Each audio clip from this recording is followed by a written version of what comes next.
ಶ್ರೀ ಗುರುಭ್ಯೋ ನಮಃ. ಮಾಯಕಾರ ಪ್ರಭುವೇ ನಮಃ. ಗಣೇಶ ದೇವಿ ವಾಗ್ದೇವಿ ಮಮ ವಾಕ್ಯ ಸಿದ್ಧಿ ಕುರು ಕುರು ಸ್ವಾಹ. ಓಂ ನಮೋ ಭಗವತಿ ಚಾಮುಂಡೇಶ್ವರಿ ಮಲಯಾಳ ಸ್ವರೂಪಿಣಿ ಸರ್ವಸಿದ್ಧಿಕಾರಿಣಿ ಸತ್ಯಂ ಬ್ರೂಹಿ ಸ್ವಾಹ. ಆರಾಧ್ಯ ದೇವನಾಗಿರುವಂತಹ ಮಲೆಮಾದೇಶ್ವರರನ್ನ ಮನದಲ್ಲಿ ನೆನೆಯುತ್ತಾ ವಿದ್ಯಾಗುರುಗಳ ತಂದೆ ತಾಯಿಯ ಪಾದಾರವಿಂದಗಳಿಗೆ ನಮಸ್ಕಾರವನ್ನು ಮಾಡ್ತಾ ಜಗದ್ಗುರು ಪಂಚಾಚಾರ್ಯರನ್ನ ಬಸವಾದಿ ಶರಣರನ್ನ ಮನದಲ್ಲಿ ನೆನೆಯುತ್ತಾ ನನ್ನೆಲ್ಲ ಪ್ರೀತಿಯ ಯೂಟ್ಯೂಬ್ ವಾಹಿನಿಯ ವೀಕ್ಷಕ ಬಂಧುಗಳ ಅಂತರಾತ್ಮಗಳಿಗೆ ನಿಮ್ಮ ಮೂಗೂರು ಮಧು ದೀಕ್ಷಿತ್ ಮಾಡುವಂತಹ ಪರಿಪೂರ್ಣವಾದಂತಹ ನಮಸ್ಕಾರಗಳು. ಇನ್ನು ಕೂಡ ಯಾರು ಸಬ್ಸ್ಕ್ರೈಬ್ ಆಗಿಲ್ಲ, ಬೆಲ್ ಬಟನ್ ಮಾಡಿಲ್ಲ, ಬೆಲ್ ಬಟನ್ ಪ್ರೆಸ್ ಮಾಡಿಲ್ಲ, ಜೊತೆಗೆ ಇನ್ನು ಶೇರ್ ಮಾಡಿಲ್ಲ, ದಯವಿಟ್ಟು ಮಾಡಿ. ಯಾಕೆಂತಂದ್ರೆ ಅನೇಕ ವಿಚಾರಗಳನ್ನ, ಬೇರೆ ಬೇರೆ ವಿಚಾರಗಳನ್ನ ನಿಮಗೆ ತಿಳಿಸುವಂತಹ ಒಂದು ಪುಟ್ಟ ಪ್ರಯತ್ನವನ್ನ ಮತ್ತು ನಿಮಗೆ ಒಂದು ನಾಲೆಡ್ಜ್ ಅನ್ನ ತಿಳಿಸುವಂತಹ ಒಂದು ಪುಟ್ಟ ಪ್ರಯತ್ನವನ್ನ ನಾನು ಮಾಡ್ತಾನೆ ಬಂದಿದ್ದೇನೆ. ಜೊತೆಗೆ ನನ್ನ ಕಾರ್ಯಕ್ರಮವನ್ನು ನೋಡುವಾಗ ಯಾವಾಗಲೂ ನೀವು ಒಂದು ಪೇಪರ್ ಪೆನ್ನು ತೆಗೆದುಕೊಂಡು ಕೂತ್ಕೋಬೇಕು. ಅದರ ಜೊತೆಗೆ ಜ್ಯೋತಿಷ್ಯ ಅನ್ನುವಂಥದ್ದು ಬಹಳ ವಿಶಾಲವಾಗಿರುವಂಥದ್ದು, ಅದ್ಭುತವಾಗಿರುವಂಥದ್ದು. ಆ ಕಾರಣ ನಿಮಗೆ ಜ್ಯೋತಿಷ್ಯವನ್ನ ಕಲಿಬೇಕು ಅನ್ನುವಂಥ ಆಸಕ್ತಿ ಇದ್ರೆ, ವಾಸ್ತುಶಾಸ್ತ್ರವನ್ನ ಕಲಿಬೇಕು ಅನ್ನುವಂಥ ಆಸಕ್ತಿ ಇದ್ರೆ ಖಂಡಿತವಾಗಿಯೂ ಸಂಪರ್ಕವನ್ನು ಮಾಡಿ. ಇದೇ ಫೆಬ್ರವರಿ ಮೊದಲನೇ ವಾರದಲ್ಲಿ ಜ್ಯೋತಿಷ್ಯ ತರಗತಿಗಳು ಪ್ರಾರಂಭ ಆಗ್ತಾ ಇರುವಂಥದ್ದು. ಜೊತೆಗೆ ಜನವರಿ 12ನೇ ತಾರೀಕು ಅಷ್ಟಮಂಗಲ ತರಗತಿ, ಅಷ್ಟಮಂಗಲದ ಅನೇಕ ವಿಧಾನಗಳನ್ನು, ಅಷ್ಟಮಂಗಲ ಅಂದ್ರೆ ಏನು, ಅಷ್ಟಮಂಗಲದ ವಿಧಾನಗಳು ಅಂದ್ರೇನು, ಸ್ವರ್ಣಾರೂಢ ಅಂದ್ರೇನು, ಗ್ರಹೋದಯ ಲಗ್ನ ಅಂದ್ರೇನು, ಉದಯ ಲಗ್ನ ಅಂದ್ರೇನು, ಅಕ್ಷರ ಆರೂಢ ಅಂದ್ರೇನು, ಧ್ವಜಾದಿ ಯೋನಿ ಫಲಗಳು ಅಂದ್ರೇನು, ಶ್ವಾಸವನ್ನ ನೋಡಿ ಫಲ ಹೇಳುವಂಥದ್ದು ಹೇಗೆ, ಶಕುನಗಳನ್ನು ಯಾಕೆ ಗಮನಿಸಬೇಕು, ಹೀಗೆ ಅನೇಕ ವಿಚಾರಗಳು ಮತ್ತು ಒಂದು ದೇವಾಲಯದ ಬಿಂಬ, ನೈವೇದ್ಯ, ಆಭರಣ ವಿಷಯಗಳನ್ನು ತಿಳ್ಕೊಳ್ಳುವಂಥದ್ದು ಹೇಗೆ ಅನ್ನುವಂಥ ತರಗತಿಯನ್ನ ಇದೇ ಜನವರಿ 12ನೇ ತಾರೀಕು ಲೇ ರುಚಿ ಹೋಟೆಲ್ ಅಲ್ಲಿ ಮೈಸೂರಲ್ಲಿ ಬೆಳಗ್ಗೆ 9ರಿಂದ ಸಂಜೆ 5:30ವರೆಗೆ ತರಗತಿಯನ್ನು ಮಾಡಿಕೊಡ್ತಾ ಇದ್ದೇನೆ.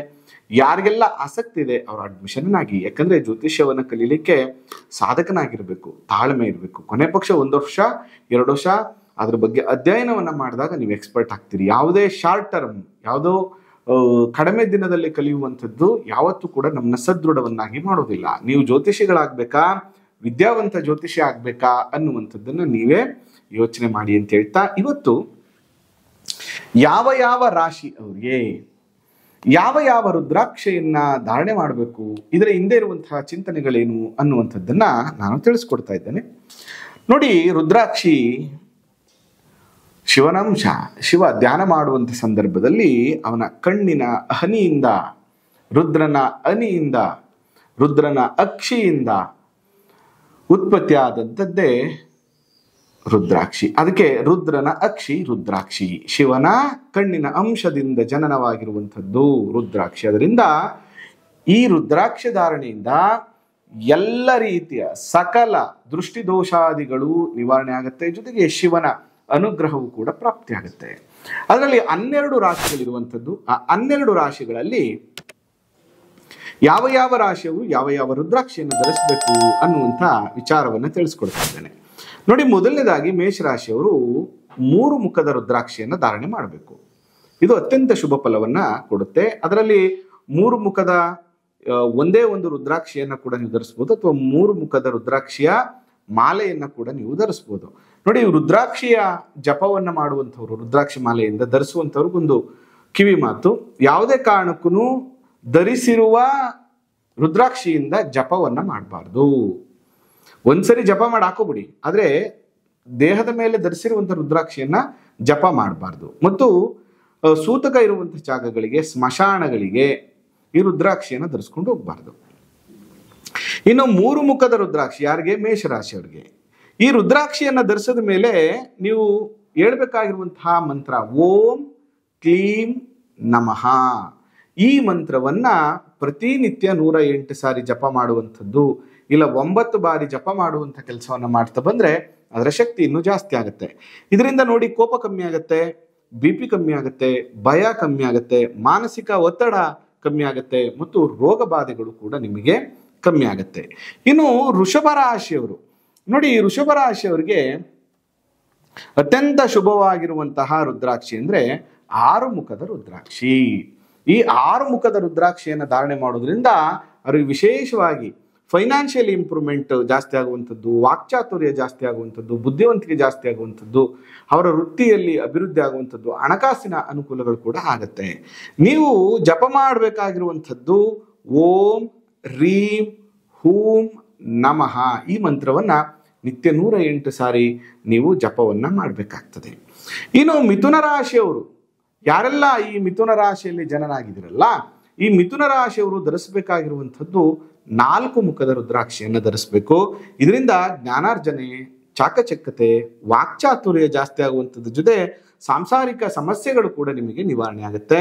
ನೀವು ಹೇಳ್ಬೇಕಾಗಿರುವಂತಹ ಮಂತ್ರ ಓಂ ರೀಂ ನಮಃ, ಓಂ ರೀಂ ನಮಃ ಈ ಮಂತ್ರವನ್ನ ನಿತ್ಯ 108 ಸಾರಿ ಜಪ ಮಾಡುವಂಥದ್ದು, ಇಲ್ಲಾಂದ್ರೆ 17 ಬಾರಿ ಜಪ ಮಾಡುವಂಥದ್ದನ್ನು ಮಾಡ್ತಾ ಬಂದ್ರೆ ಶುಭ ಫಲಗಳು ಶೀಘ್ರವಾಗಿ ಪ್ರಾಪ್ತಿಯಾಗತ್ತೆ. ಇನ್ನು ಕರ್ಕಾಟಕ ರಾಶಿಯವರು, ಈ ಕರ್ಕಾಟಕ ರಾಶಿಯವರು ಧರಿಸಬೇಕಾಗಿರುವಂಥದ್ದು 2 ಮುಖದ ರುದ್ರಾಕ್ಷಿ. 2 ಮುಖದ ರುದ್ರಾಕ್ಷಿಯನ್ನ ಅಥವಾ ಮಾಲೆಯನ್ನು ಧರಿಸೋದ್ರಿಂದ ಮಾನಸಿಕ ನೆಮ್ಮದಿ ಸಿಗುವಂಥದ್ದು, ಏಕಾಗ್ರತೆ ಸಿಗುವಂಥದ್ದು, ಜೀವನದಲ್ಲಿ ಹೊಂದಾಣಿಕೆ ಮಾಡಿಕೊಂಡು ಹೋಗುವಂತಹ ಮನಸ್ಥಿತಿ ಉಂಟಾಗುವಂಥದ್ದು, ಮಾನಸಿಕ ತೊಂದರೆ, ತಾಯಿಯ ಜೊತೆಗೆ ಉತ್ತಮ ಸಂಬಂಧ, ತಾಯಿಯ ಆರೋಗ್ಯದಲ್ಲಿ ಕೂಡ ನೀವು ಚೇತರಿಕೆಯನ್ನ ಕಾಣ್ಬೋದು. ಇದು ಎಲ್ಲದಕ್ಕಿಂತ ಮುಖ್ಯವಾಗಿ ನೀವು ಧಾರಣೆ ಮಾಡೋದ್ರಿಂದ ತಾಯಿಯ ಜೊತೆ ವಿಶ್ವಾಸ, ಪ್ರೀತಿಯನ್ನು ಗಳಿಸುವಂಥದ್ದು ಅನುಕೂಲಗಳು ನಿಮಗೆ ಪ್ರಾಪ್ತಿ ಆಗುತ್ತೆ. ಇನ್ನು ಜಪಿಸಬೇಕಾಗಿರುವ ಮಂತ್ರ ಓಂ ನಮಃ ಇಷ್ಟೇ. ಓಂ ನಮಃ 108 ಬಾರಿ ಜಪವನ್ನು ಮಾಡಬೇಕಾಗ್ತದೆ. ಇನ್ನು ಸಿಂಹರಾಶಿಯಲ್ಲಿ ಯಾರೆಲ್ಲ ಜನನಾಗಿದ್ದೀರಿ, ಈ ಸಿಂಹರಾಶಿಯಲ್ಲಿ ಜನನಾಗಿರುವಂಥವರು ಏಕಮುಖ ರುದ್ರಾಕ್ಷಿಯನ್ನು ಧಾರಣೆ ಮಾಡಬೇಕು ಮತ್ತು ಪ್ರತಿದಿನ ಓಂ ನಮಃ ಅನ್ನುವಂತಹ ಮಂತ್ರವನ್ನು ವಿಶೇಷವಾಗಿ ನೀವು ಜಪವನ್ನು ಮಾಡಬೇಕಾಗ್ತದೆ. 108 ಸಾರಿ ಜಪ ಮಾಡುವಂಥದ್ದು ಅಧಿಕಾರ ಪ್ರಾಪ್ತಿ, ಮೋಕ್ಷ ಪ್ರಾಪ್ತಿ, ರಾಜಕೀಯದಲ್ಲಿ ಅಭಿವೃದ್ಧಿ, ತಂದೆಗೆ ಅನುಕೂಲ, ತಂದೆಯ ಜೊತೆ ಉತ್ತಮ ಸಂಬಂಧ, ಪಿತ್ರಾರ್ಜಿತ ಆಸ್ತಿಯ ವಿಚಾರದಲ್ಲಿ ಆಗ್ತಾ ಇರುವಂತಹ ಲಿಟಿಗೇಷನ್ಸ್ ಎಲ್ಲ ನಿವಾರಣೆ ಆಗುವಂಥದ್ದು, ಹೀಗೆ ಅನೇಕ ಅನುಕೂಲಗಳು ನಿಮಗೆ ಪ್ರಾಪ್ತಿಯಾಗತ್ತೆ. ಇನ್ನು ಕನ್ಯಾ ರಾಶಿಯವರು ಧರಿಸಬೇಕಾಗಿರುವಂತಹ ರುದ್ರಾಕ್ಷಿಯ ಸಂಖ್ಯೆ 4 ಮುಖದ ರುದ್ರಾಕ್ಷಿ ಅಥವಾ ಮಾಲೆಯನ್ನು ಧರಿಸುವಂಥದ್ದು ಅತ್ಯಂತ ಶ್ರೇಷ್ಠ. ಓಂ ರೀಂ ನಮಃ, ಓಂ ರೀಂ ನಮಃ ಈ ಮಂತ್ರವನ್ನ ನೀವು ಜಪ ಮಾಡಬೇಕಾಗ್ತದೆ. ಇದರಿಂದ ಸೃಜನಶೀಲತೆ ಹೆಚ್ಚುವಂಥದ್ದು, ಬುದ್ಧಿವಂತಿಕೆ ಜಾಸ್ತಿ ಆಗುವಂಥದ್ದು, ವಾಕ್ಚಾತುರ್ಯ ಜಾಸ್ತಿ ಆಗುವಂತಹ ಯೋಗ ನಿಮಗೆ ಪ್ರಾಪ್ತಿಯಾಗತ್ತೆ.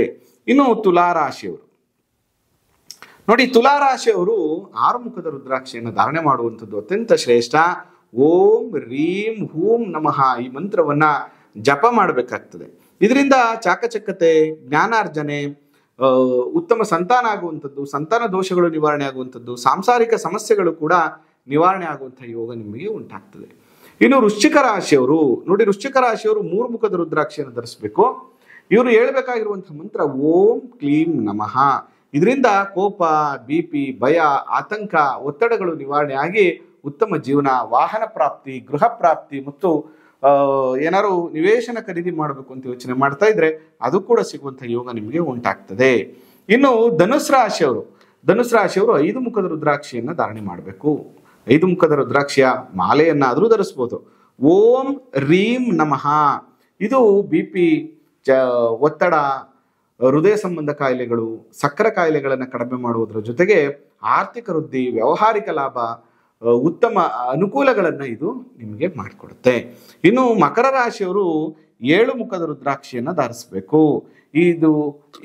ಈ ಮಕರ ರಾಶಿಯವರು 7 ಮುಖದ ರುದ್ರಾಕ್ಷಿಯನ್ನು ಧಾರಣೆ ಮಾಡಿದ ಮೇಲೆ ಪಠಿಸಬೇಕಾಗಿರುವಂತಹ ವಿಶೇಷ ಮಂತ್ರ ಓಂ ಕ್ರೋಂ ಶ್ರೋಂ ರೋಂ ನಮಃ, ಓಂ ಕ್ರೋಂ ಶ್ರೋಂ ರೋಂ ನಮಃ ಈ ಮಂತ್ರವನ್ನ ಪ್ರತಿದಿನ 108 ಸರಿ ಜಪ ಮಾಡುವಂಥದ್ದು ಅತ್ಯಂತ ವಿಶೇಷ ಫಲವನ್ನು ಕೊಡುತ್ತೆ. ಆಗ್ಲಿಲ್ಲ ಅಂದ್ರೆ 8 ಬಾರಿ 19 ಬಾರಿ ಕೂಡ ನೀವು ಜಪವನ್ನು ಮಾಡ್ಬೋದು. ಧನ ಸಂಪತ್ತು ಹೆಚ್ಚುವಂಥದ್ದು, ಆಯಸ್ಸು ವೃದ್ಧಿ ಆಗುವಂಥದ್ದು, ದೀರ್ಘ ಆಯಸ್ಸು ಪ್ರಾಪ್ತಿ ಆಗುವಂಥದ್ದು, ಉತ್ತಮ ಅನುಕೂಲಗಳು, ಅಧಿಕಾರಗಳು ಎಲ್ಲವೂ ಕೂಡ ಉಂಟಾಗುವಂಥ ಯೋಗವನ್ನು ಇದು ನಿಮಗೆ ಕೊಡುತ್ತೆ. ಇನ್ನು ಕುಂಭರಾಶಿಯವರಿಗೆ 7 ಮುಖದ ರುದ್ರಾಕ್ಷಿಯನ್ನು ಧರಿಸುವಂಥದ್ದು. ನೀವು ಓಂ ಕ್ರೋಂ ಶ್ರೋಂ ರೋಂ ನಮಃ ಇದೇ ಮಂತ್ರವನ್ನು ಓಂ ಕ್ರೋಂ ಶ್ರೋಂ ರೋಂ ನಮಃ ಈ ಮಂತ್ರವನ್ನ ಜಪ ಮಾಡಬೇಕು. ಇದರಿಂದ ಧನ ಲಾಭ, ಧನ ಸಂಪತ್ತು ಹೆಚ್ಚುವಂಥದ್ದು, ಆಯಸ್ಸು ವೃದ್ಧಿ ಆಗುವಂಥದ್ದು, ದೀರ್ಘಕಾಲದ ರೋಗಗಳು ನಿವಾರಣೆ ಆಗುವಂಥದ್ದು, ಮನೆಯಲ್ಲಿ ಒಂದಷ್ಟು ಧನವನ್ನು ಕೂಡಿಡುವಂತಹ ಯೋಗಗಳು ನಿಮಗೆ ಪ್ರಾಪ್ತಿಯಾಗತ್ತೆ. ಮೀನರಾಶಿಯವರು 5 ಮುಖದ ರುದ್ರಾಕ್ಷಿಯನ್ನು ಧರಿಸಬೇಕು. ಇದರಿಂದ ಓಂ ರೀಂ ನಮಃ ಈ ಮಂತ್ರವನ್ನ ಜಪ ಮಾಡಬೇಕು. ಇದರಿಂದ ಏನಾಗುತ್ತೆ ನಿಮಗೆ ಅಂದ್ರೆ ಹೃದಯ ಸಂಬಂಧ ಕಾಯಿಲೆಗಳು ನಿವಾರಣೆ ಆಗುವಂಥದ್ದು, ಹಣಕಾಸಿನ ಸಮಸ್ಯೆಗಳು ನಿವಾರಣೆ ಆಗುವಂಥದ್ದು, ದೈವಬಲ, ಗುರುಬಲ ನಿಮಗೆ ಪ್ರಾಪ್ತಿ ಆಗುವಂಥದ್ದು, ಸಕ್ಕರೆ ಕಾಯಿಲೆಗೆ ಸಂಬಂಧಪಟ್ಟಂತ ತೊಂದರೆಗಳಿಂದ ಕಂಟ್ರೋಲ್ ಮಾಡಿಕೊಳ್ಳುವಂತಹ ಯೋಗ, ಅಂದ್ರೆ ದೈಹಿಕ ಬಾಧೆಗಳನ್ನ ಕೂಡ ಕಂಟ್ರೋಲ್ ಮಾಡುವಂತಹ ಒಂದು ಶಕ್ತಿಯನ್ನ ಈ ರುದ್ರಾಕ್ಷಿ ನಿಮ್ಗೆ ಸಿಗುತ್ತೆ. ಇನ್ನು ಅಕಸ್ಮಾತ್ ಜಾತಕದಲ್ಲಿ ರಾಹು ಏನಾದ್ರೂ ಉಚ್ಚನಾಗಿದ್ರೆ, ಶುಭ ಸ್ಥಾನಗಳಲ್ಲಿದ್ರೆ 8 ಮುಖದ ರುದ್ರಾಕ್ಷಿಯನ್ನು ಧರಿಸುವಂಥದ್ದು. ಅದರ ಜೊತೆಗೆ ಕೇತು ನಿಮ್ಮ ಜಾತಕದಲ್ಲಿ ವಿಶೇಷವಾಗಿ ಶುಭನಾಗಿದ್ರೆ 9 ಮುಖದ ರುದ್ರಾಕ್ಷಿಯನ್ನ ಕೂಡ ನೀವು ಧಾರಣೆಯನ್ನ ಮಾಡಬಹುದು. ಇದರಿಂದ ಅತ್ಯಂತ ಶುಭ ಫಲಗಳು ನಿಮಗೆ ಪ್ರಾಪ್ತಿ ಆಗ್ತದೆ. ಮತ್ತು ರುದ್ರಾಕ್ಷಿಯನ್ನ ಹೇಗೆ ಧರಿಸ್ಬೇಕಪ್ಪ ಅಂದ್ರೆ, ರುದ್ರಾಕ್ಷಿಯನ್ನ ಯಾವಾಗ್ಲೂ ದೇಹದಲ್ಲಿ ಧರಿಸ್ಬೇಕು. ಜಪಮಾಲೆಯನ್ನ ಧರಿಸುವಂಥದ್ದು ಬೇಡ, ಧರಿಸಿರುವಂಥದ್ದನ್ನ ಜಪ ಮಾಡುವಂಥದ್ದು ಖಂಡಿತ ಬೇಡ. ಮತ್ತೆ ಒಬ್ಬರು ಧರಿಸಿದಂತಹ ರುದ್ರಾಕ್ಷಿಯನ್ನ ಮತ್ತೊಬ್ರು ಯಾವುದೇ ಕಾರಣಕ್ಕೂ ಧರಿಸಬಾರ್ದು, ಇದು ಬಹಳ ಎಚ್ಚರ. ಮತ್ತು ಫ್ಯಾಷನ್ಗಾಗಿ ಯಾವುದೋ ಒಂದು ಡಿಸೈನಿಂಗ್ ವೇರ್ ಆಗಿ ಈ ರುದ್ರಾಕ್ಷಿಯನ್ನ ಧಾರಣೆ ಮಾಡಬಾರ್ದು. ಮತ್ತೆ ಸ್ಮಶಾನಕ್ಕೆ ಹೋಗುವಂತ ಸಂದರ್ಭದಲ್ಲಿ ಇದನ್ನ ಧರಿಸಬಾರ್ದು. ಮತ್ತೆ ಹೆಣ್ಣು ಮಕ್ಕಳು ಋತುಕಾಲದಲ್ಲಿ ಧಾರಣೆಯನ್ನ ಮಾಡುವಂಥದ್ದು ಬೇಡ. ಮತ್ತು ಹೆಣ್ಣು ಮಕ್ಕಳು ಧಾರಣಾ ವಿಧಿಯನ್ನ ಬೇರೆ ರೀತಿಯೇ ಹೇಳಿದೆ. ವಿವಾಹವಾಗಿರುವಂತಹ ಹೆಣ್ಣು ಮಕ್ಕಳು ಈ ರುದ್ರಾಕ್ಷಿಯನ್ನ ಧರಿಸಬಾರ್ದು ಅಥವಾ ಹೆಚ್ಚು ಧರಿಸಬಾರ್ದು ಅನ್ನುವಂಥದ್ದು ನಮಗೆ ಶಿವಪುರಾಣದ ಉಲ್ಲೇಖ ಇರುವಂಥದ್ದು. ಇನ್ನು ಇದನ್ನ ಬಹಳ ವಿಶೇಷವಾಗಿ ಆಯುರ್ವೇದದಲ್ಲಿ ಕೂಡ ಎಲಿಯೋಪಾರಪೇಸ್ ಅನ್ನುವಂತಹ ಔಷಧಿಗಾಗಿ, ಅಂದ್ರೆ ಔಷಧಿಗಾಗಿ ಆಯುರ್ವೇದ ಔಷಧದಲ್ಲಿ ಇದನ್ನ ಉಪಯೋಗವನ್ನು ಮಾಡ್ತಾರೆ. ಮತ್ತು ಚಿಕ್ಕ ಮಕ್ಕಳು ಧರಿಸ್ಬೋದಾ ಅಂದ್ರೆ ಖಂಡಿತವಾಗಿಯೂ ಚಿಕ್ಕ ಮಕ್ಕಳು ಕೂಡ ಧರಿಸ್ಬೋದು. 14 ವರ್ಷದ ನಂತರ ಕೂಡ ಮಕ್ಕಳು ಇದನ್ನ ಧರಿಸ್ಬೋದು. ಆದಷ್ಟು ಈ ರುದ್ರಾಕ್ಷಿಯನ್ನ ಧರಿಸೋದ್ರಿಂದ ಕುಡಿತ ಚಟ ಕಮ್ಮಿ ಆಗುವಂಥದ್ದು. ಅದ್ರ ಜೊತೆಗೆ ಇದು ಹೀಟನ್ನು ಜನರೇಟ್ ಮಾಡುತ್ತೆ ಜಾಸ್ತಿ. ಅಂದ್ರೆ ರುದ್ರಾಕ್ಷಿ ಇದೆಯಲ್ಲ, ಇದು ಹೀಟ್ ಜನರೇಟ್ ಮಾಡುತ್ತೆ. ಅದರಿಂದ ನೀವು ಮಾಂಸಾದಿಗಳನ್ನ ರುದ್ರಾಕ್ಷಿಯನ್ನ ಹಾಕೊಂಡು ತಿನ್ನುವಂಥದ್ದು ಅಷ್ಟೊಂದು ಶುಭವಲ್ಲ. ಯಾಕಂದ್ರೆ ಆಲ್ರೆಡಿ ಮಾಂಸ ಕೂಡ ಅದು ತಾಮಸಿಕ ಗುಣವುಳ್ಳಂಥದ್ದಾಗಿರೋದ್ರಿಂದ ನಿಮಗೆ ಅದರಿಂದ ಅಶುಭ ಫಲಗಳು ಉಂಟಾಗುವಂಥ ಸಾಧ್ಯತೆಗಳು ಇರ್ತದೆ.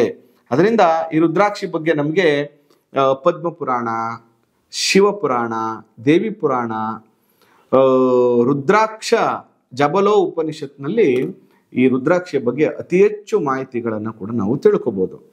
ನೋಡಿ, ಕೆಂಪು ಬಣ್ಣದ ರುದ್ರಾಕ್ಷಿಗಳನ್ನ ನಾವು ಸೂರ್ಯ ರುದ್ರಾಕ್ಷ ಅಂತ ಕರಿತೀವಿ. ಬಿಳಿ ಮಿಶ್ರಿತ ಹಳದಿ ಬಣ್ಣದಲ್ಲಿರುವಂತಹ ರುದ್ರಾಕ್ಷಿಯನ್ನ ಚಂದ್ರ ರುದ್ರಾಕ್ಷ ಅಂತ ನಾವು ಕರಿತೇವೆ. ಮತ್ತು ಕಪ್ಪು ಬಣ್ಣದ ರುದ್ರಾಕ್ಷಿಯನ್ನ ಅಗ್ನಿ ರುದ್ರಾಕ್ಷ ಅಂತ ಕರಿತೇವೆ. ಅದರಿಂದ ಈ ರುದ್ರಾಕ್ಷಿಯನ್ನ ನೀವು ವಿಶೇಷವಾಗಿ ಎಲ್ಲ ವಿಚಾರಗಳನ್ನು ತಿಳ್ಕೊಂಡು ಧರಿಸುವಂಥದ್ದು ಒಳ್ಳೆಯದು. ಜೊತೆಗೆ rudraksha almost Nepal, Indonesia, Java, Himalaya, ಜಟಾರ್ಥ, ಸುಮಿತ್ರ ದ್ವೀಪಗಳಲ್ಲಿ ಅತಿ ಹೆಚ್ಚು ರುದ್ರಾಕ್ಷಿಗಳು, ಒರಿಜಿನಲ್ ರುದ್ರಾಕ್ಷಿಗಳು ನಮಗೆ ಸಿಗುವಂಥದ್ದು ಇರುತ್ತೆ. ಈ ರುದ್ರಾಕ್ಷಿಗೆ ಸಂಬಂಧಪಟ್ಟಂತಹ ಎಲ್ಲ ಮಾಹಿತಿಗಳು ನಿಮಗೆ ತುಂಬ ಇಷ್ಟ ಆಗಿದೆ ಅಂತ ಕೂಡ ನಾನು ಭಾವಿಸ್ತೇನೆ. ನಿಮ್ಗೆ ಇಷ್ಟ ಆಗಿದ್ರೆ ಶೇರ್ ಮಾಡೋದನ್ನ ಮರಿಬೇಡಿ. ಜೊತೆಗೆ ನಿಮ್ಮ ಯಾವುದೇ ಪ್ರಶ್ನೆಗಳಿದ್ರೆ ಚಾಟ್ ಮಾಡಿ, ನನಗೆ ಸಮಯವಿದ್ದಾಗ ಖಂಡಿತವಾಗಿಯೂ ನಾನು ರಿಪ್ಲೈ ಮಾಡುವಂತಹ ಒಂದು ಪುಟ್ಟ ಪ್ರಯತ್ನವನ್ನು ಮಾಡ್ತೇನೆ. ಜೊತೆಗೆ ನನ್ನ ಎಲ್ಲ ವಿಡಿಯೋಗಳು ಕೂಡ ನಿಮಗೆ ಒಂದಷ್ಟು ಜ್ಞಾನವನ್ನು ನೀಡುವಂತಹ ಒಂದು ಪ್ರಯತ್ನವೇ ಆಗಿರ್ತದೆ. ಜೊತೆಗೆ ಯಾರಿಗೆಲ್ಲ ನೇರವಾಗಿ ನನ್ನನ್ನು ಭೇಟಿ ಮಾಡಬೇಕು, ನೇರವಾಗಿ ಸಂಪರ್ಕಿಸಬೇಕು, ನನ್ನನ್ನು ಯಾರೆಲ್ಲ ನೇರವಾಗಿ ಭೇಟಿ ಮಾಡಬೇಕು, ಸಂಪರ್ಕ ಮಾಡಬೇಕು ಅನ್ನುವಂಥ ಆಸೆ ಇರುತ್ತೆ, ಅವರು ಸ್ಕ್ರೀನಲ್ಲಿರುವಂಥ ನಂಬರ್ಗೆ ಫೋನ್ ಮಾಡ್ಕೊಂಡು ಬನ್ನಿ. ಅದರ ಜೊತೆಗೆ ಜಾತಕವನ್ನು ತೋರಿಸ್ಬೇಕು, ಪ್ಲಾನ್ ಕರೆಕ್ಷನ್ ಮಾಡಬೇಕು, ವಾಸ್ತು ವಿಸಿಟ್ ಮಾಡಿಸ್ಬೇಕು ಅಥವಾ ವಾಸ್ತು ಕರೆಕ್ಷನ್ ಮಾಡಿಸ್ಬೇಕು ಅಂತ ಕೂಡ ನಮ್ಮನ್ನು ಭೇಟಿ ಮಾಡ್ಬೋದು. ನಮ್ಮ ಕೈಲಿ ಎಷ್ಟು ಸಾಧ್ಯ ಅಷ್ಟು ಕೂಡ ನಿಮಗೆ ಒಂದು ಸಲಹೆ, ಮಾಹಿತಿ, ಸಹಕಾರವನ್ನು ನೀಡುವಂತಹ ಕೆಲಸವನ್ನು ಮಾಡ್ತೀವಿ ಅಂತ ಹೇಳ್ತಾ, ಆ ಮಲೆ ಮಹದೇಶ್ವರರ ಅನುಗ್ರಹ ಸದಾ ನಿಮ್ಮ ಮೇಲೆ ಇರಲಿ. ನಮಸ್ಕಾರ.